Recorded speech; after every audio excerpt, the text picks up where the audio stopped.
I'm saying is I knew the way Shirley saw herself and the way women like my cousin Jeannie saw themselves. It's nothing like what I was reading or seeing portrayed elsewhere in the 90s. And I thought I could get the real story to produce a different angle, a wry look at what had been written before, as well as a fresh account. Oral history then provided a way to do that. I felt if there was to be an oral history of a woman who lived her life through thieving, then I'd get the real story, the real criminal female gaze at it, not the account that simply reinforced masculine myths. The thing is that Shirley died in 1992, and I suspect the only reason she ever told me her story is because she knew she was dying of breast cancer, and she recognised her story might provide some funds after she was dead for her 7 children.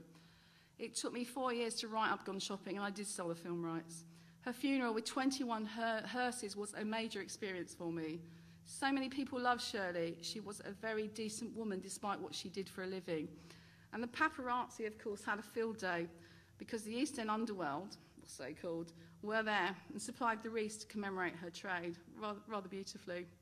The newspapers even rung up Sandra Rhodes and asked her, wasn't Sandra annoyed that Shirley was buried in one of her £5,000 dresses that she'd obviously stolen? Sandra Rhodes replied, to her credit, that she was honoured that Shirley had chosen her above any other designer to be buried in. And you know what? If it was the other way around, Shirley would have said the same, and for that comment, I will always love Sandra Rhodes. I've already mentioned that Raphael Samuel absolutely supported my proposal to do an oral history on shoplifting, linked to the testimony of Shirley Pitts. I applied and got the grant, full scholarship for Middlesex, with Raphael, Judith and Barry as supervisors.